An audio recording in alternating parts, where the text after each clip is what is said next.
Elle tricotait des écharpes, des bonnets, des chaussettes, des gants. Elle regarde,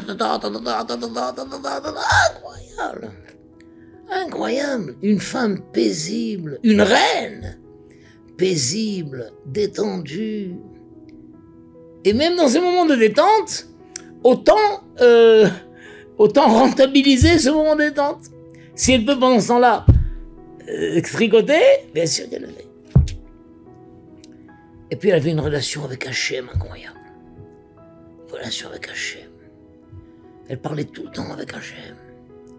Elle parlait en arabe. Elle parlait. Je sais pas pourquoi, elle ouvrait la fenêtre et elle levait ses yeux au ciel. Elle levait ses yeux au ciel. Et elle lui parle. Ya Rabbi, Ya Rabbi. Et chaque fois qu'il y a un enfant qui passe un examen, qui a quelques difficultés, quelle que soit, une étape à pas, Ya Rabbi. Et elle invoque Hachem. Elle invoque Hachem. Comme une reine qui invoque Hachem pour le sauvetage de ses sujets, de son peuple.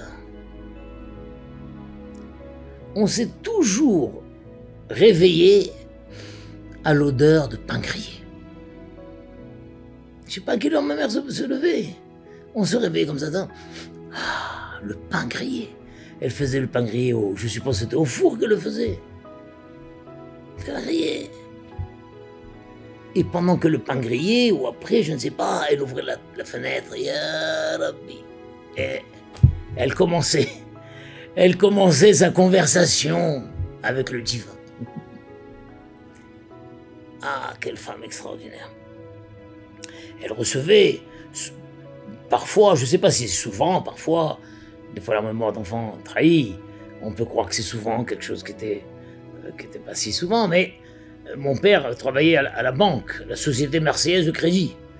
Et parfois, il amenait des collègues à la maison pour déjeuner. Il fallait savoir les festins qu'elle préparait. Alors elle avait les deux choses, ma mère. D'abord, elle cuisinait très très bien. Chaque plat était mijoté et remué.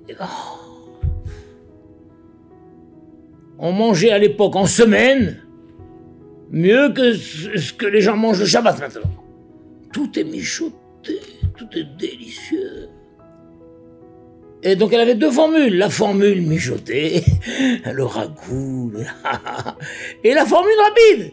Si on rentrait en coup de vent, très vite, maman j'ai pas le temps, etc. Hop, tout de suite elle avait la formule. Elle avait tout le temps des feuilles de briques. Vous devez savoir ce que c'est, feuilles de briques. En avant, briques à l'œuf. En 10 minutes. Allez, une salade découpée tout de suite. Une boîte de thon, je ne sais pas, en 10 minutes. Cette fameuse brique à l'œuf. Et quand arrive le moment où on va mordre à l'intérieur de l'œuf et ça devient fondant, etc. Donc en 10 minutes, tu peux avoir un repas tout prêt. Et si tu as prévenu avant, tu as commandé, t'as un repas. Et tous les repas, et les Shabbatot, et les jours de fête. Et quand je vous dis, quand la famille rendait visite, des tables somptueuses. Incroyable. Monsieur, même à l'époque, quand il y avait, comment on appelle ça, les allocations familiales. Maintenant, c'est viré à la banque. À l'époque, il y avait un monsieur, je sais pas comment, avec une sacoche noire. Il allait de porte en porte, il donnait les allocations familiales. Un jour, aujourd'hui, il fait pas 3 pas, il est déjà dévalisé. Mais à l'époque, c'est incroyable comment le monde... Tout le monde savait, il avait une tenue, je crois qu'il avait une casquette, tu vois. C'est le monsieur qui distribue les allocations familiales, donc il a une sacoche pleine d'argent. Alors dans toutes les maisons, il rentrait là. Quand il arrivait chez nous, une fois par mois, quel accueil ma maman lui réservait. Asseyez-vous, elle lui sert son café, ses petits gâteaux, pas savoir quoi, peut-être qu'il lui donnait ça, je sais pas. Mais je sais que le moment où ce monsieur d'allocation familiale arrivait, avec quel honneur elle le recevait. Et lui, il disait, alors il y a que chez vous, je suis reçu comme ça. Incroyable ça. Et alors, Mon père la respectait beaucoup, l'aimait beaucoup. Je revois une image qui me revient le jour, ou peut-être à l'âge, je sais pas à quel âge. Maintenant, ça ne se fait plus. Mais à l'époque, la grande classe, disons, pour une femme, c'était d'avoir un manteau en fourrure. Je me souviens le jour où mon père est parti avec ma mère. La Shalom, elle a choisi son manteau en fourrure. Et il a fallu le préparer, je ne me souviens pas, mais il a fallu encore. On est un petit adolescent encore. Et ma mère a mis son manteau en fourrure. Waouh.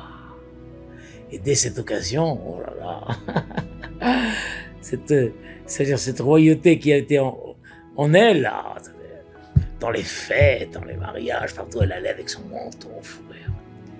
Manteau en fourrure qui la couvrait jusqu'en bas. D'ailleurs, je me demande ce qu'il est devenu, ce manteau en fourrure. Il faudrait que je vois lequel de mes frères et sœurs s'en est emparé. Voilà. Et donc ça, c'était aussi, voilà, le jour où mon père lui a acheté le manteau en fourrure. Quel signe de reconnaissance. Ah, quel signe de noblesse. Et je me souviens que mon père est niftar à ma Shalom, après le premier Shabbat, on lui a dit, maman, tu t'assois maintenant, on a voulu. C'est la reine, tu es la reine mère. On l'a assise à la place, en haut de table, à la place de mon père. Et on lui a fait comprendre que maintenant c'était à elle de porter les deux rôles. Et avec quelle noblesse elle a dit, mes enfants, vous devez savoir que j'ai perdu ma couronne.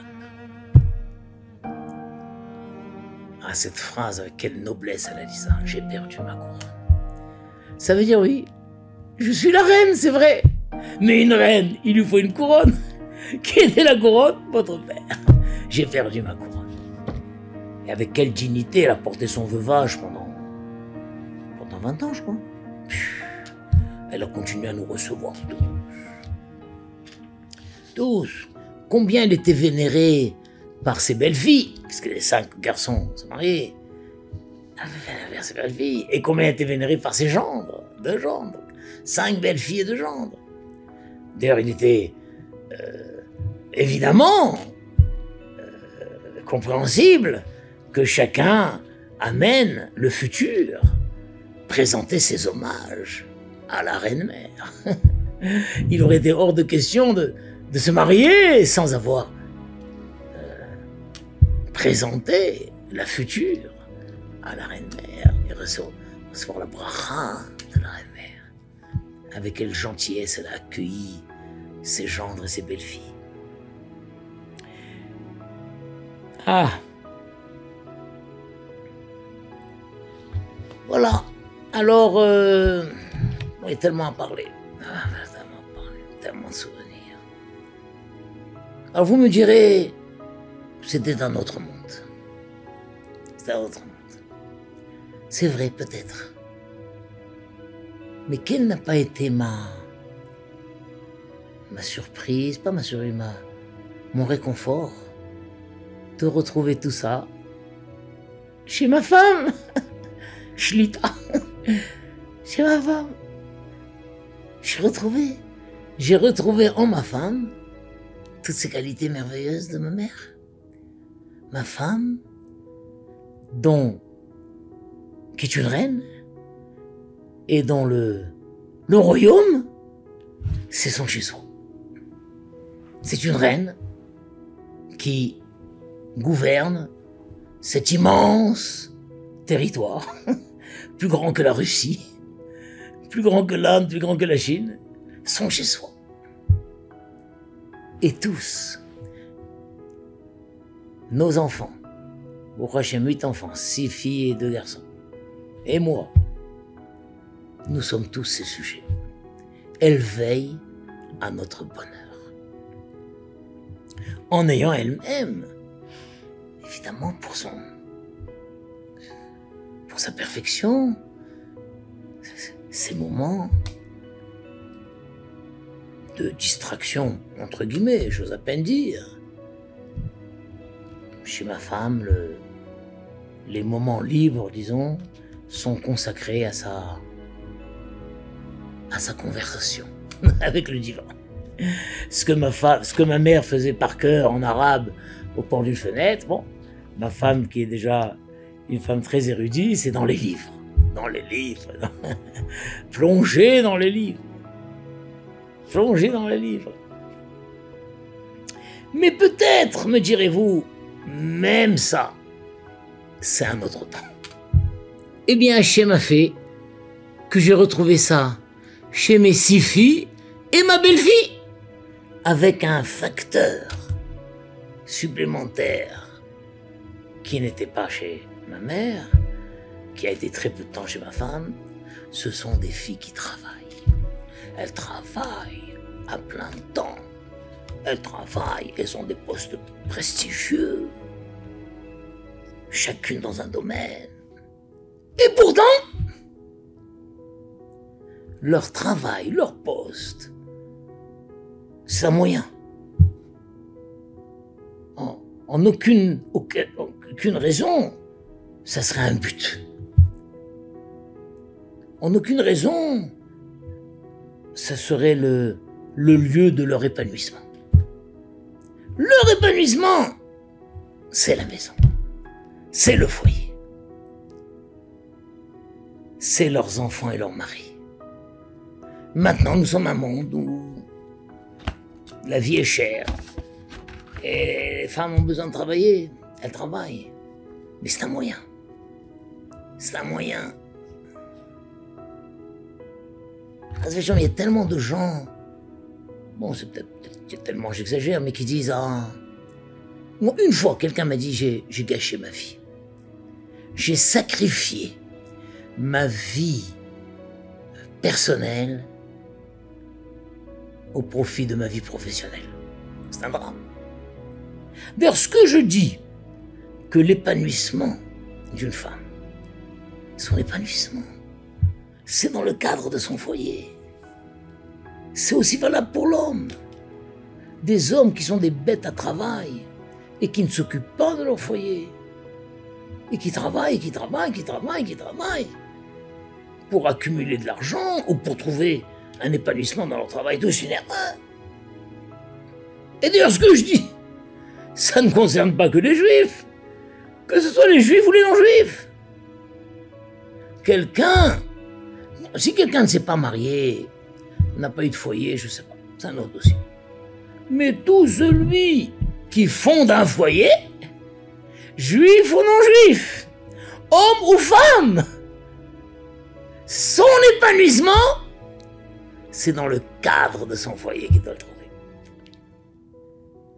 Et les autres choses sont des moyens. Les distractions sont un moyen, parce que chacun a besoin de se distraire. Le métier, le travail, c'est les moyens. Il faut gagner de l'argent. Enfin. Mais mon épanouissement personnel, c'est mon foyer. C'est mon foyer. Ma femme, mes enfants. Et pour la femme, c'est mon mari, mes enfants. Bien sûr. Maintenant, faut-il aimer son travail? Évidemment. Encore heureux. Encore heureux. Autant travailler dans un travail que tu aimes. Tu aimes, bien sûr. Mais attention, il y a une différence entre aimer le travail et faire de ton travail ton épanouissement. Et que quand tu rentres à la maison, tu râles, t'es pas content, tu fais la tête. Combien d'hommes rentrent à la maison en faisant la tête? Au travail, ils sont là avec les collègues, va-viens, ils sont heureux et tout. Ils rentrent à la maison, ils font la tête. Et si aussi une femme travaille, elle est là, elle va dans le bureau, et en rentrant à la maison, elle a l'impression de rentrer en cage. Allez, je rentre en cage. Oh, c'est un drame. Au contraire, une fois que le travail est fini, elle prend, je retrouve mon royaume.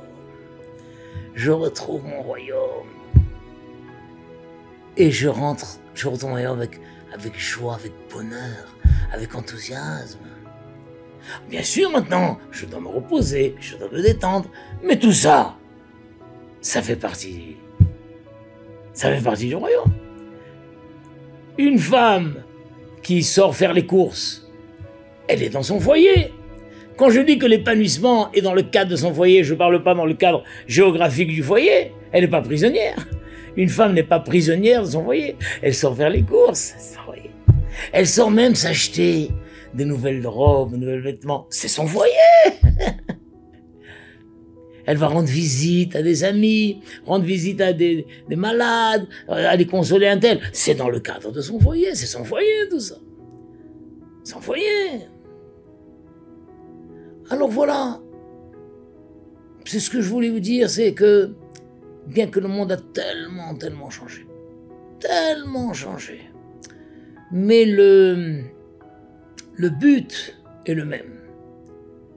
Entre ma mère Aléa Shalom, qui ne travaillait pas, bien que peut-être quand j'étais jeune, peut-être qu'elle a travaillé à un moment de sa vie couturière, peut-être qu'elle a travaillé pour mon père, avec mon père, je ne sais pas, parce que mon père faisait des chemises sur mesure.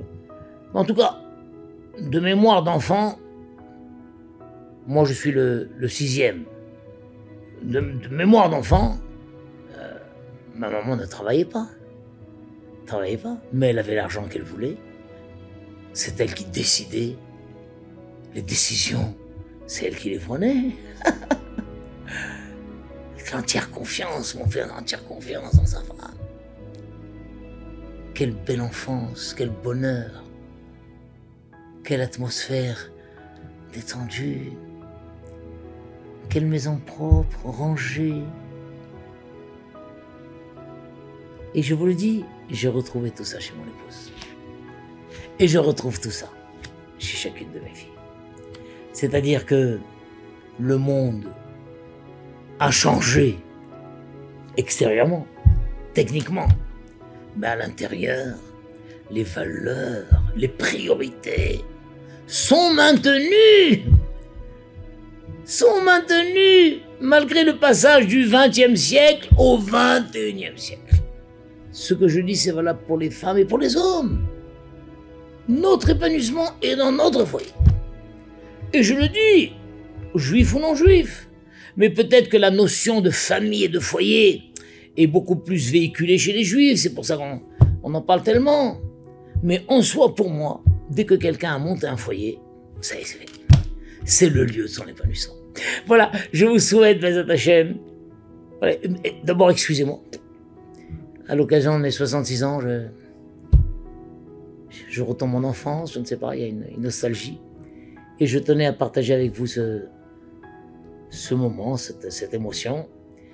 Et je vous souhaite à tout le monde, de trouver le bonheur, l'épanouissement dans le cadre de votre foyer.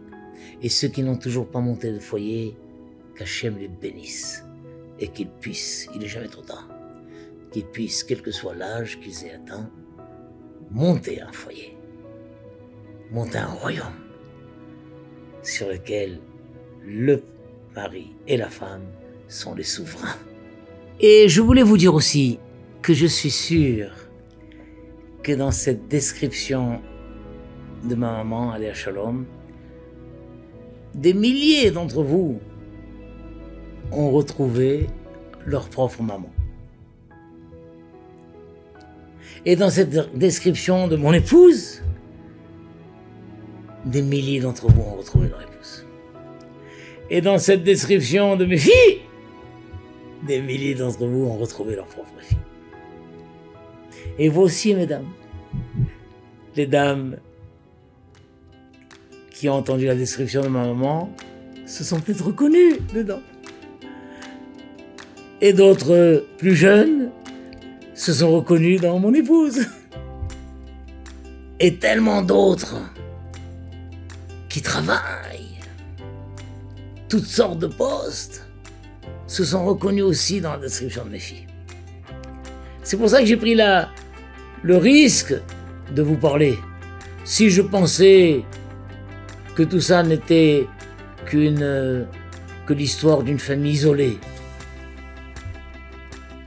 je ne me serais pas permis. Mais je voulais que les milliers qui se reconnaissent encore dans cette optique de la vie, de trouver son épanouissement dans le cadre de son foyer, sache qu'ils ne sont pas isolés et qu'il y a des milliers de gens qui pensent comme ça et qui vivent comme ça. Voilà, bracha ve'atzlacha.